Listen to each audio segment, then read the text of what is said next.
¿Cómo dar malas noticias? Tesina, que para obtener el diplomado en tanatología.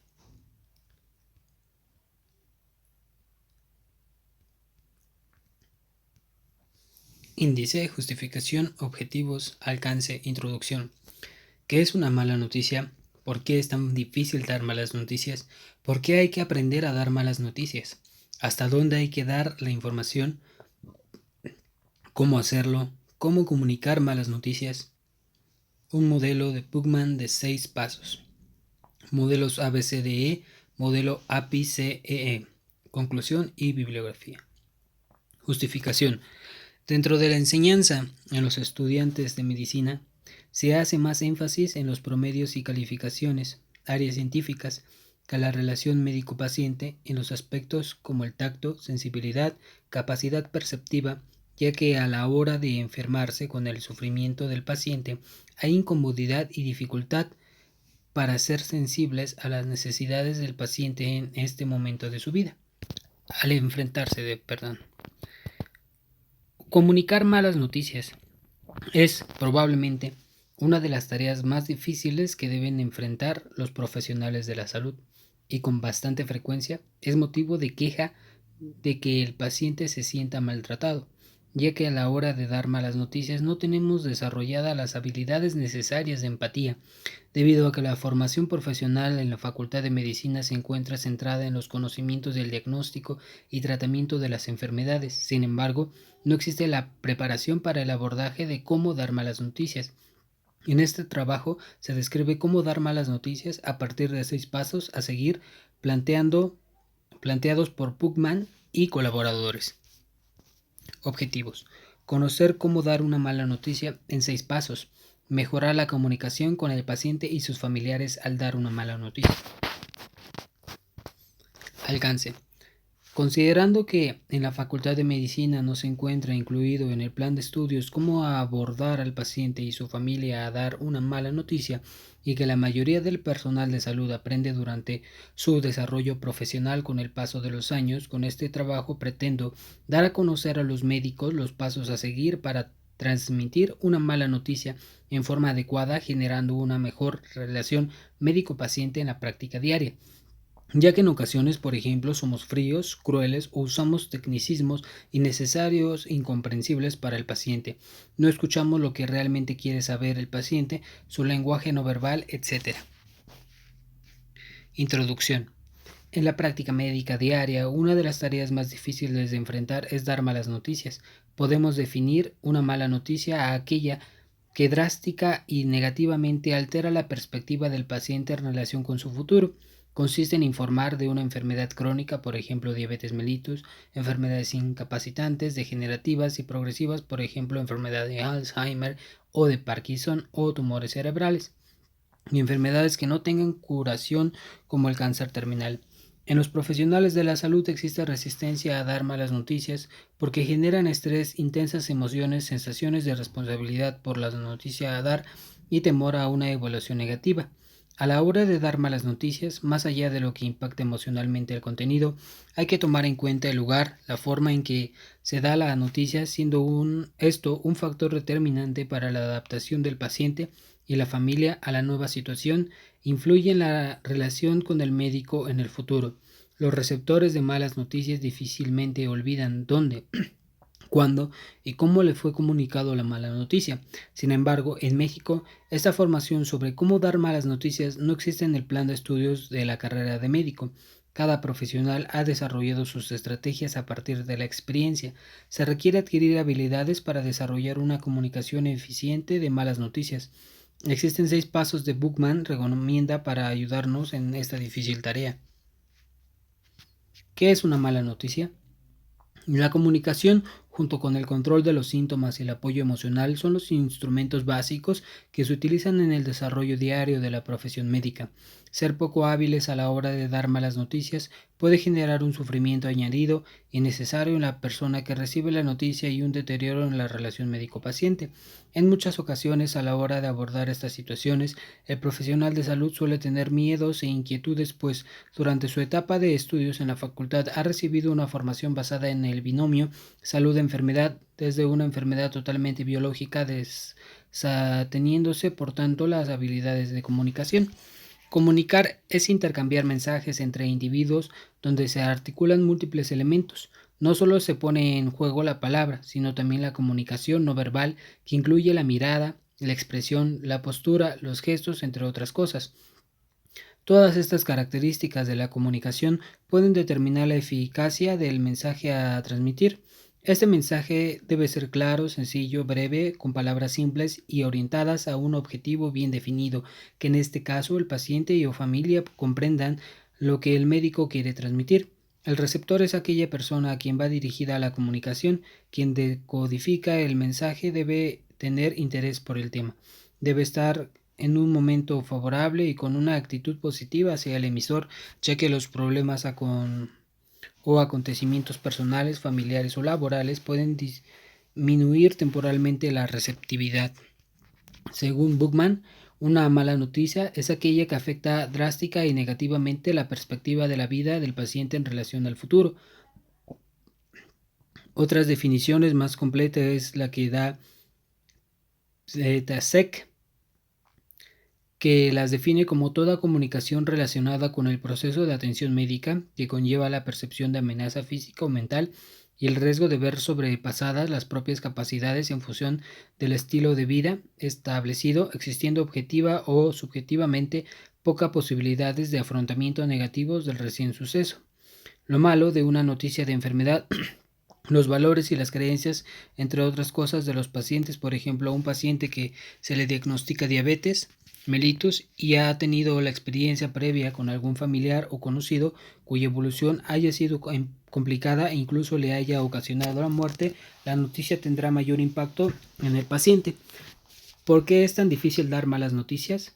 Dar malas noticias es una tarea desagradable, genera estrés, ningún médico quiere quitarle la esperanza al paciente. Por otro lado, muchos temen la reacción del paciente o de los familiares o la dificultad para resolver una respuesta emocional determinada. Asimismo, interviene el enfoque médico de ser curativos cuando tenemos que enfrentarnos al hecho de que no hay cura, nos produce frustración y sentimiento de haber fallado al paciente. Actualmente, la cultura occidental tiene como principio básico la juventud, la salud, la riqueza y el bienestar. Aquellos que los reúnan se encontrarán discriminados por ello. Informar a una persona de que padece una enfermedad implica en cierto modo, que su valor social está disminuyendo.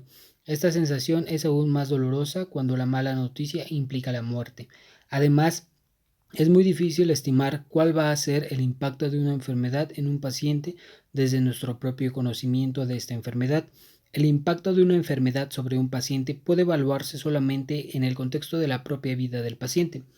Muchos pacientes asumen con total naturalidad su diagnóstico, el cual para el profesional de salud podría resultar muy difícil de sobrellevar.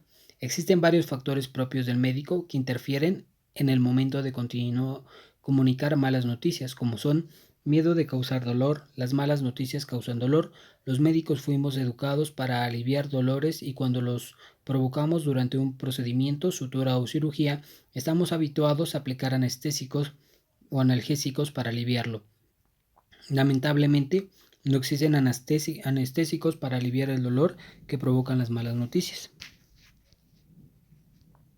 Dolor empático. En nuestra práctica profesional solemos sentirnos incómodos frente al momento de comunicar una mala noticia y no advertimos que nuestra incomodidad es debido al estrés y el dolor que experimenta el paciente.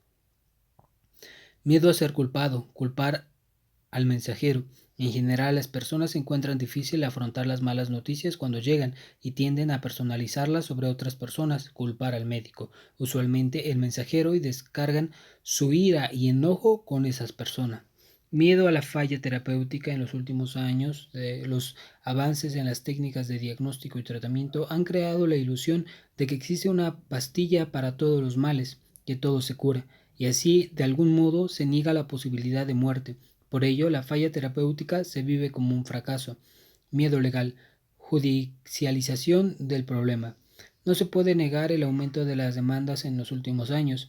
La judicialización del problema constituye a generar en la sociedad el sentimiento de que todo ser humano tiene derecho a ser curado y que cualquier falla se debe a algún error, ya sea humano o del sistema, que debe tener castigo penal y civil.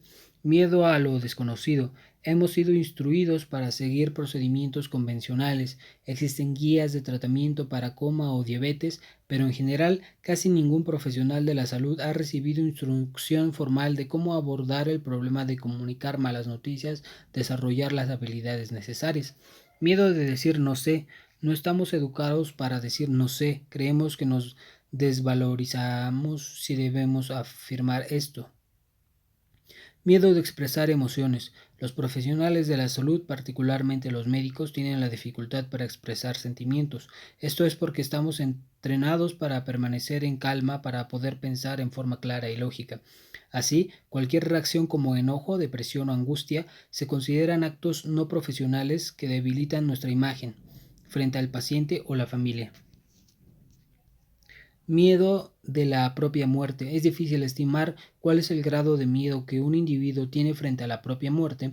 La mayoría de los profesionales de la salud tienen algún grado de temor frente a la enfermedad y a la muerte, y esto podría agravarse y el paciente se percibe como un similar del profesional mismo. ¿Por qué hay que aprender a dar malas noticias? La forma en que se dan malas noticias influye significativamente en la percepción que tiene el paciente de su enfermedad, en la relación médico-paciente a lo largo plazo y en la satisfacción de ambos casos, paciente y médico. Algunos autores han demostrado que los pacientes muestran más sentimientos de angustia ante los médicos que les dieron las malas noticias de forma a su entender inapropiada. Tanto los residentes como los médicos en ejercicio han demostrado tener una falta de confianza y destreza a la hora de dar malas noticias. Uno de los mayores motivos que refieren los médicos para justificar la falta de habilidad y confianza a la hora de dar malas noticias consiste en el hecho de no haber recibido ninguna formación específica sobre cómo comunicar eficazmente las malas noticias. En nuestro medio, la mayoría de los médicos aprender a dar malas noticias por su cuenta, por el método de ensayo y error y quizás viendo actuar a otros médicos. El problema es que es frecuente encontrarse con formas de actuar realmente negativas, lenguaje frío, uso de términos médicos en los pasillos sin responder preguntas, y por ello si confiamos exclusivamente en la experiencia personal y en lo que hemos visto hacer, en vez de afrontar esta tarea con eficacia, podemos adoptar modos de actuar que no satisfacen las necesidades de los pacientes. Al dar las malas noticias correctamente, el profesional de la salud se siente más satisfecho, el paciente se siente más comprendido, aumentando su satisfacción. ¿Qué es lo importante para los pacientes? Lo que más le importa al paciente cuando recibe malas noticias es que el médico sea competente, honesto y atento con él, que permita que se le hagan las preguntas necesarias, que proporcione un diagnóstico concreto y que pueda entender y que utilice un lenguaje transparente. El conocer bien al médico o el uso de contacto físico, por ejemplo, coger la mano al paciente, son menos valoradas. ¿Qué es lo importante para los familiares? Los padres, la pareja, los hijos o cualquier otro allegado, si es el caso, seguramente van a ser el principal soporte emocional y físico del paciente. Por lo tanto, debemos concederles el protagonismo que ese papel de cuidador principal les confiere e intentar establecer una alianza terapéutica con ellos en lugar de verlos como una barrera para la comunicación con el paciente. La familia, así como el paciente, van pensando por diferentes fases. Después del primer impacto emocional, la familia va a expresar sus propias necesidades, sus miedos e inseguridades respecto a la evolución del paciente, a sus cuidadores, etc. Si recogemos estos miedos de la familia y los aliviamos, si explicamos la evolución más probable, la posibilidad de tratamiento, etc., en definitiva, si estamos apoyando a la familia, estamos apoyando indirectamente a los pacientes. Aparte de la actitud de colaboración y de apoyo, los familiares dan más importancia a la privacidad, la competencia y la claridad del médico, y que también al tiempo que dedican a responder sus preguntas, por lo que es importante atender estas necesidades. ¿Hasta dónde hay que dar la información? Es importante considerar que no todos los pacientes quieren saber, no todos los pacientes quieren saber todo. Cuando damos una mala noticia, hemos de desarrollar un proceso de acompañamiento, servirnos de insinuaciones, silencios y verdades indirectas que minimicen el impacto para que el enfermo elabore sobre ese conocimiento su propia nueva realidad, de tal forma que la información recibida sea una verdad soportable. Si bien existe un derecho a la información, también es cierto que existe el derecho a no ser informado. El exceso de cualquiera de las dos situaciones es peligroso. La medicina defensiva muchas veces lleva a una información exhaustiva que casi es crueldad. Por ejemplo, hablar de tasas estadísticas de supervivencia pueden ser demoledor para el paciente que se encuentra en el segmento de mal pronóstico. Pero también es cierto que una información incompleta puede modificar el curso de los acontecimientos que el paciente habría llevado acabo de saberlo todo, cómo arreglar las situaciones que tienen pendientes como familiares, aspectos legales pendientes que no han sido resueltos. Un manejo inadecuado de la información puede proporcionar incluso demandas legales. ¿Qué hacer entonces?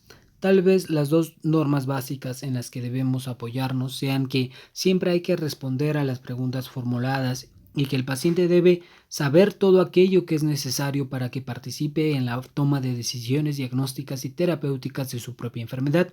Hasta hace pocos años, la información que se emitía se regía por el principio de beneficencia o paternalismo. Esto es, el médico decidía qué debía conocer el paciente en función de su propio criterio. Se podía así ocultar el estado real de su enfermedad, los riesgos que corría o el pronóstico que le correspondía. En la actualidad, la información se rige por el principio de la autonomía. Esto es, el paciente decide acerca de todo lo que se refiere a su enfermedad, debiendo dejar constancia de su conocimiento y aceptación en el caso de pruebas o tratamiento con riesgos en el documento de consentimiento informado que ya existen por normas en todas las instituciones de salud. Al abordar el paciente es preciso conocer qué idea previa tiene acerca de su enfermedad, qué más quiere saber y cuáles son sus preocupaciones y expectativas. La información sobre no será igual en todos los casos y deberá centrarse en las inquietudes del paciente más que en la meticulosidad científica. ¿Cómo hacerlo? Antes de dar una mala noticia hay que tomar en cuenta y cumplir 4 condiciones. Poseer una evaluación cierta y completa de la gravedad y pronóstico de la enfermedad. No puede haber dudas o confusiones. Considerar los elementos propios de la idiosincrasia de cada paciente, como su personalidad, situación laboral y estado económico.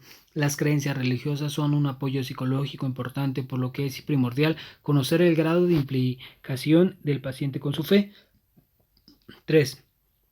Diseñar de antemano las posibles relaciones con los familiares.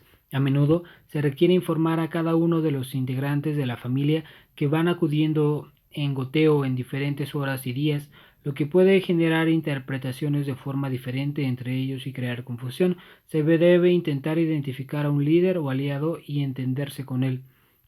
Hay familias que idealizan al médico y confían plenamente en él. Familias desentendidas que intentan deshacerse de su responsabilidad en el cuidado del enfermo y familias agresivas que amenazan si las cosas van mal. La negación del problema y las expectativas favorables y realistas son un obstáculo mayor. Hay que promover la esperanza, pero no mentir. Además, está la familia indiscreta que ante la frase ¿tiene usted un tumor? Preguntan en ese mismo instante y delante del paciente si es malo, si está extendido, si le puede matar. Aquí es donde hay que recordar el derecho a no ser informado. No todos los pacientes quieren saber lo que tienen, o al menos no de forma directa y total, prefiriendo un conocimiento gradual. A estos pacientes les podemos identificar porque son los que permanecen callados y doloridos mientras sus familiares preguntan. Entonces siempre se les debe recordar que de momento responderemos a las preguntas del paciente, que es el interesado, y que en otro momento, si lo desean, después de la consulta hablaremos con ello. En otro contexto se encuentra la familia que ruega al médico que se le oculte al paciente su diagnóstico. que le mienta francamente para que no sufra, basándose en el derecho de ser a ser informado, habremos de indagar cuáles son los motivos que refieren los familiares y, de ser posible, cuáles son proponer una reunión con la familia y paciente, evitando que se oculte información. Si el paciente lo pide abiertamente, hay que informarle. 4. Valorar la relación médico-paciente planteada, en la que entra en juego el grado de confianza mutuo, las experiencias previas y la participación de otros profesionales.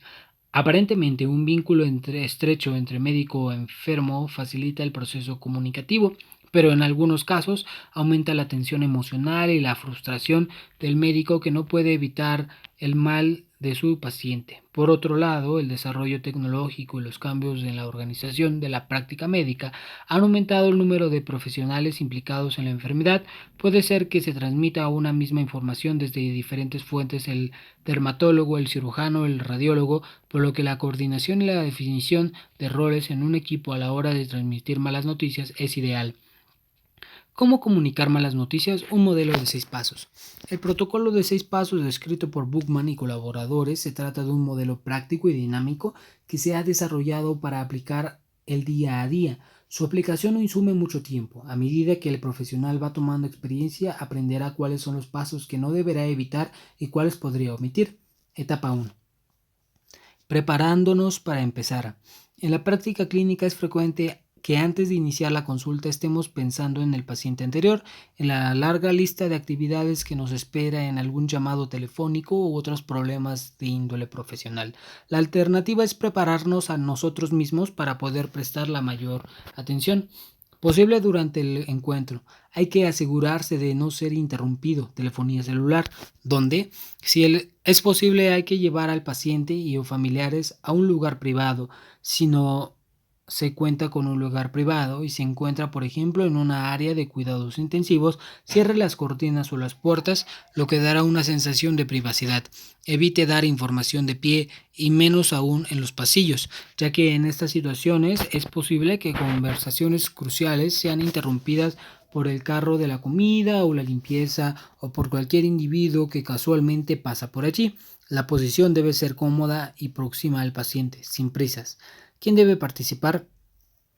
Si en el ambiente hay una o más personas con el paciente, pregunte gentilmente quién o quiénes son y cuál es el parentesco o relación. Una forma sencilla es preguntar cómo está compuesto el grupo familiar. Si la o las personas que están allí no muestran intención de retirarse espontáneamente, pregunte al paciente si quiere que siga la entrevista con todos los presentes. Entrando en acción. Sea cortés y amable. Demuestra interés y respeto. La conducta del médico, su comportamiento profesional, es vital para permitirle al paciente sentirse bienvenido, valorado, respetado. Salude adecuadamente. Etapa 2. Descubriendo qué sabe el paciente. Este paso está orientado a obtener una impresión de cuánto sabe el paciente de su problema, fundamentalmente cuán grave considera que está y de qué modo se ve afectado su futuro. Presente mucha atención a 3 aspectos centrales de su situación: al grado de comprensión de su situación médica, qué distancia existe entre la realidad médica y el conocimiento del paciente. En muchas oportunidades los pacientes refieren no haber entendido nada o no saber nada, a pesar de que estamos seguros de que alguien habló con ellos sobre el tema con anterioridad. Acepte esta conducta como un mecanismo de negación o incluso como un mecanismo de reaseguro del paciente para comparar información que recibió de otras fuentes. 2. A las características culturales del paciente.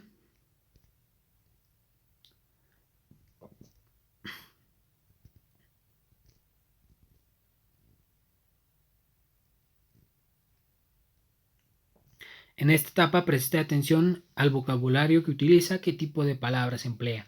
3. A los contenidos emocionales de sus palabras. Aquí debemos distinguir 2 fuentes. Verbal es la que trata de evaluar la implicación emocional de sus palabras y trata de identificar de qué tipo de cosas el paciente no quiere hablar. No verbal es un proceso continuo que puede reafirmar o contradecir la comunicación verbal. Se entiende por ella las posturas, las distancias, el contacto físico, los movimientos del cuerpo, la expresión facial, el comportamiento visual, la voz, el uso del tiempo y la presencia física. Descodificar señales es una actividad esencial para los médicos que desean entender los sentimientos de sus pacientes y un instrumento diagnóstico de gran valor. Etapa 3. Reconociendo qué y cuánto quieres saber. Se trata de definir a qué nivel quieres saber qué es lo que está pasando. Podemos identificar la claridad que es prioritario para la óptica del paciente. Muchas veces existe discordancia entre lo que el médico quiere decir y lo que el paciente quiere saber. Preguntándole al paciente qué quiere saber es absolutamente inocuo y de la oportunidad de ejercer su preferencia. Si el paciente expresa el deseo de no discutir la información, debemos dejar la puerta abierta para más tarde darle tiempo para que procese la información. Etapa 4. Compartiendo la información, alimentando y educando. Si el paciente nos indicó que su preferencia es saber toda la verdad de su enfermedad, procederemos de acuerdo a su voluntad. Si nos indicó que su preferencia es no saber los detalles de su enfermedad, procedemos entonces a discutir la estrategia terapéutica y el plan que se ha de seguir. Es importante utilizar el vocabulario del paciente. Se debe cuidar la comunicación no verbal, gestos, postura, miradas. La mirada ha de ser directa a los ojos, pero no fija que pueda amedrentar. La voz debe ser firme, tono medio, que no resulte autoritaria, ni tampoco temblorosa.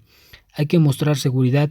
Deben tenerse en cuenta dos reglas básicas. El paciente tiene derecho a aceptar o rechazar cualquier propuesta de tratamiento ofrecida y tiene derecho a reaccionar y expresarse afectivamente de la manera que considere mejor, siempre dentro del marco de conductas socialmente aceptadas, de información en porciones pequeñas. La información médica es difícil de entender y digerir, en particular si se trata de malas noticias. Refuerce y clarifique la información impartida. Cheque frecuentemente el grado de comprensión. Pregunte, ¿me entendió? O mejor aún, ¿me expliqué? Si le quedan dudas, solicítele al paciente que le explique con sus propias palabras que entendió. Utilice material gráfico o video si lo tiene a su disposición. Permita ser interrumpido. Los problemas o sensaciones profundas no emergen con facilidad. Etapa 5. Respondiendo a las reacciones del paciente.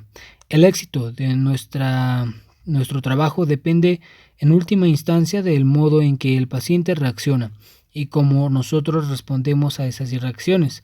Las reacciones pueden ser muy diversas. Debemos tener en cuenta 3 puntos básicos. La reacción del paciente o familiar es oficialmente aceptable. La sociedad es de algún modo un grupo de leyes y normas a través de las cuales un grupo de personas se identifica. Se reconoce y contiene a sus miembros. Por ejemplo, llorar es una reacción socialmente aceptable, pero correr descontroladamente por el hospital no lo es. Frente a una reacción no aceptable, romper las cosas, amenazar al personal, y es imprescindible mantenerse en calma y decirle al paciente o al familiar lo más firmemente posible que esa actitud es inaceptable. En general, si uno logra mantenerse en calma, la reacción pierde el impacto inicial y suele autolimitarse. Si esto falla, será necesario pedir apoyo a colegas o incluso al personal de la seguridad. 2. La reacción es de adaptación para el paciente.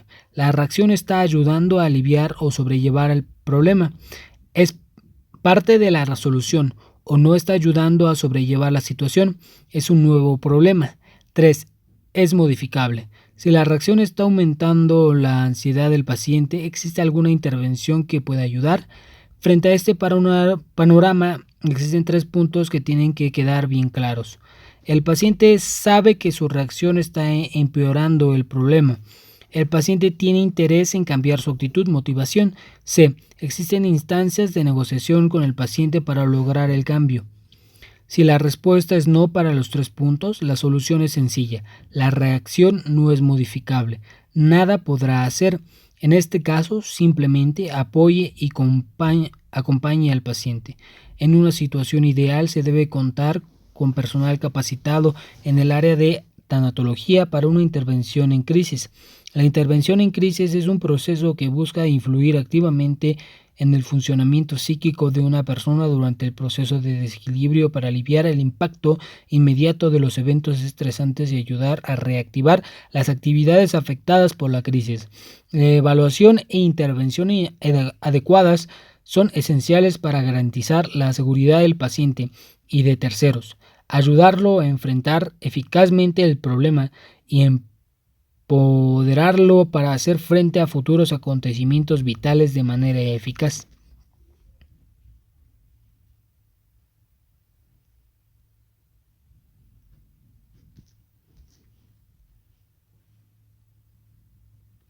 Etapa 6. Planes a futuro. Seguimiento. En este punto de la entrevista, según el tipo de noticia, el paciente puede sentirse abatido y confundido. El paciente está frente a usted para poder aclarar la confusión y reorganizar sus cosas a futuro. La habilidad de afrontar y dar una solución a este problema es lo que distingue a un profesional de un amigo bien intencionado. Ahora se debe ofrecer una perspectiva positiva y una guía, demostrando que se encuentra apoyando al paciente. Para ello deben tenerse en cuenta los siguientes puntos. Acepte las opiniones y puntos de vista del paciente y sus familiares. Sensibilidad para discutir temas conflictivos o vergonzantes con madurez dentro de un marco de máxima reserva. Reducción de incertidumbre es uno de los mayores desafíos. Desarrolle explicaciones comprensibles que el paciente pueda recordar. Desarrolle un plan conjunto. Clasifique los pasos que se han de seguir. Establezca planes de contingencia. Explique qué hacer cuando las cosas no se producen como estaban previstas. Esto un factor básico de seguridad en la práctica médica, así como un elemento que colabora con la consolidación de la relación médico-paciente. Haga un resumen final, resuma brevemente lo ocurrido durante la sesión y clarifique las dudas del plan que se le ha de seguir. Modelo ABCDE. También existe otro protocolo que es el ABCDE de Bravo y McPeak, basado en 5 puntos. A.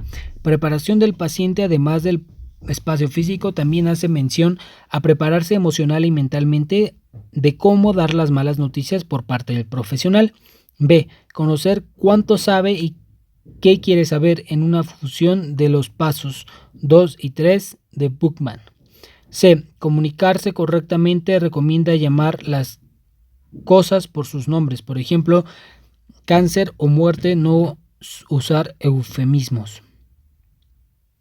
D. Comprender la reacción del paciente, estar atento a las reacciones emocionales y darle apoyo emocional. Al final de este paso se llega al resumen. E. Estimular y valorar las emociones, dar esperanzas realistas y hablar de las medidas que se van a tomar conjuntamente. Explorar que existe el paciente en este momento y realizar una atención multidisciplinaria. Quitar el dolor, apoyo psicológico, tanatológico, etc. Modelo APIC. Bailey et al. En 2000.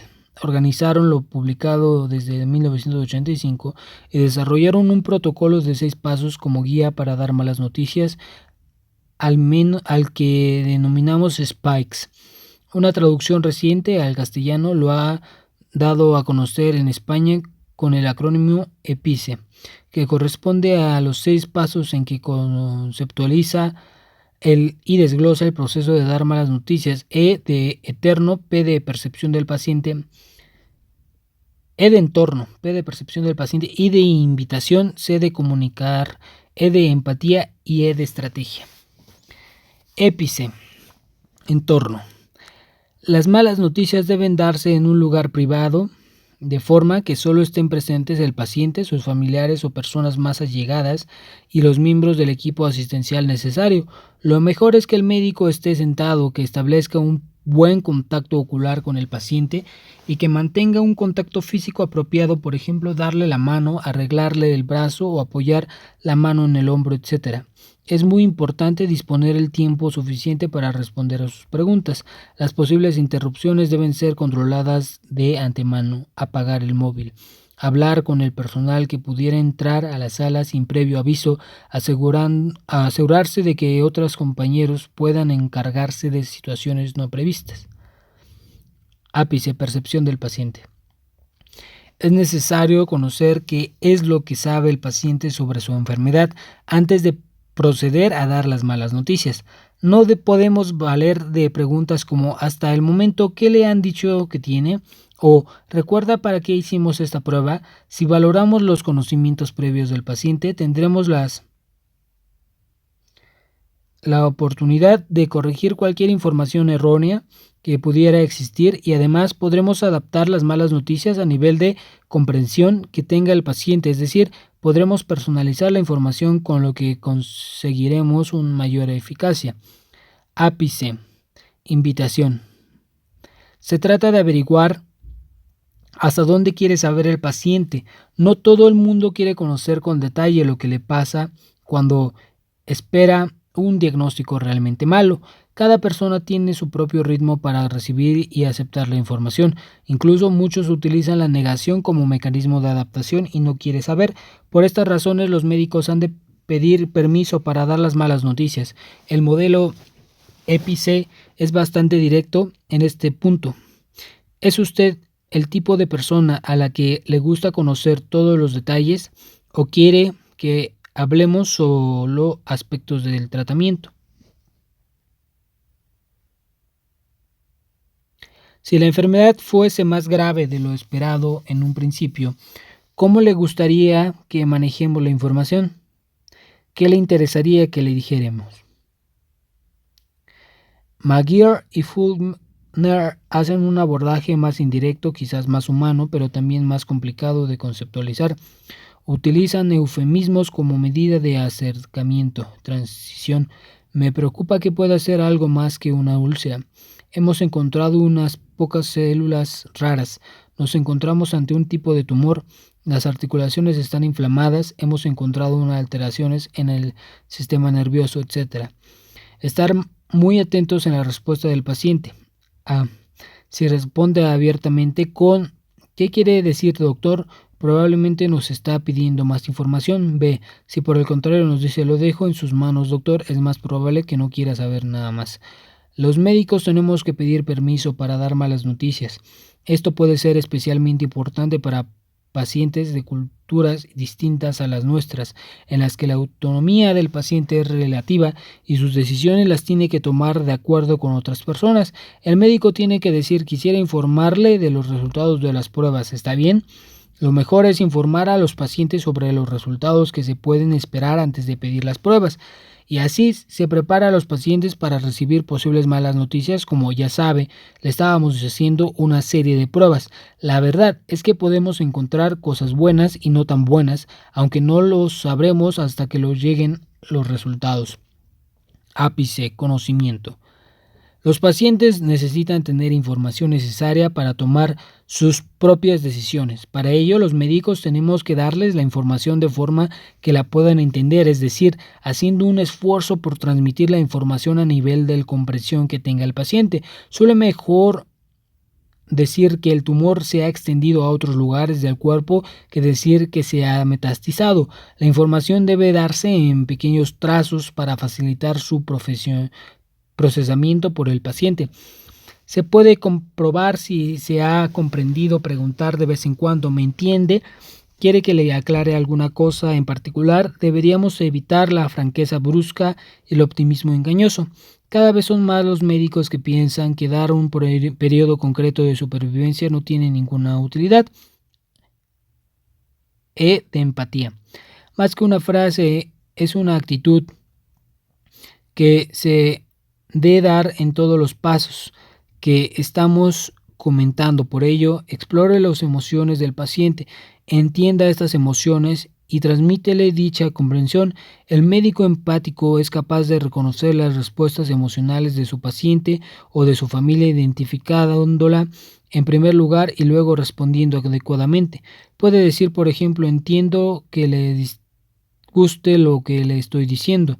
También puede permanecer en silencio para permitir que el paciente procese la mala noticia y ventile sus emociones.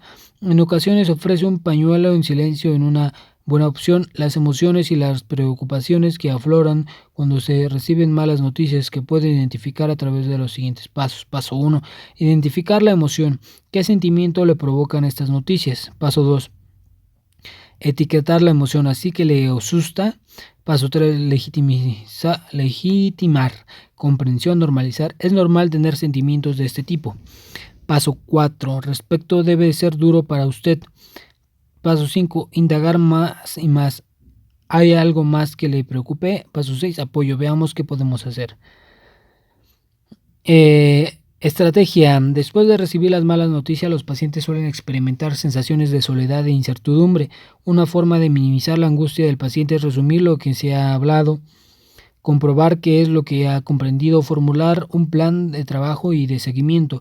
Si es posible, se puede dejar material escrito en que el paciente pueda hojear tranquilamente con la posterioridad, pero lo que hay que asegurar inexcusablemente es que el médico o el personal del equipo asistencial está accesible para manejar los síntomas, para responder a sus preguntas y para abordar otras necesidades que puedan seguir. Conclusiones. Como pudimos ver, las malas noticias pueden ser un sinnúmero de eventos, desde un diagnóstico de una enfermedad grave hasta un acontecimiento que modifique el futuro del paciente, y esto es interpretado de acuerdo al contexto en que viva cada paciente. El médico constantemente se enfrenta a dar malas noticias en su práctica profesional. La forma en que realiza esta difícil tarea preocupa significativamente con el paciente y su familia y la relación médico-paciente, por lo que es de vital importancia desarrollar habilidades que nos permita ser más empáticos al dar malas noticias, lo que nos podría permitir encontrar una gratificación al ofrecer una presencia terapéutica eficaz en el momento de máxima necesidad del paciente.